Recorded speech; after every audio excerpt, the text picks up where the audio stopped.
en un evento cristiano, están adorando al Señor. Hay un carrito de helados, comida, compartiendo la palabra de Dios. Una de mis experiencias aquí, realmente se han reunido muchas iglesias, están adorando, recién está empezando. Y hay un lugar donde dan sus peticiones de oración y eso.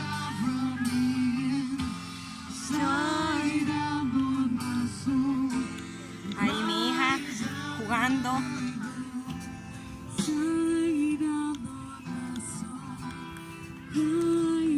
Y el pueblo de Dios orando por las necesidades. Ahí hay un lugar donde están orando por las necesidades.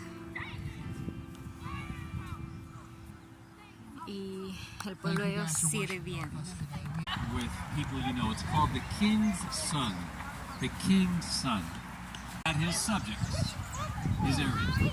And you and I were part of the people of this kingdom. And just like the United States, this area of the world, the king had rules and regulations. So that if you broke certain rules, you got certain consequences. And if you broke the worst rules, you got the worst consequences.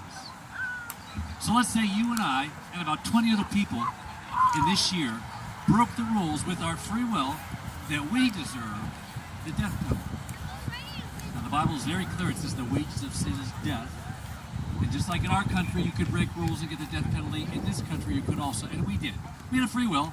We've got no one to blame but ourselves. So we're just sitting in the bars of our cell, about 20 people, and we're waiting for the day when they're going to have this public execution. And we look out the bars of our cell and we see them testing the gallows, because the gallows is how they executed people in this kingdom. So the day finally comes. The king has all of his peasants, all of his subjects in this gathered to watch this public execution, because he wants to deter people from doing what we did wrong.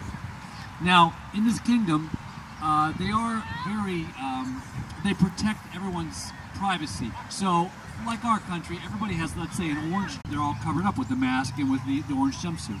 So the executioner comes down one at a time, and he calls out a person's name, and that person goes up with him up on the gallows to get their public execution. So let's suppose the first person's name he calls is yours. Now, before you can raise your hand, the person next to you raises their hand,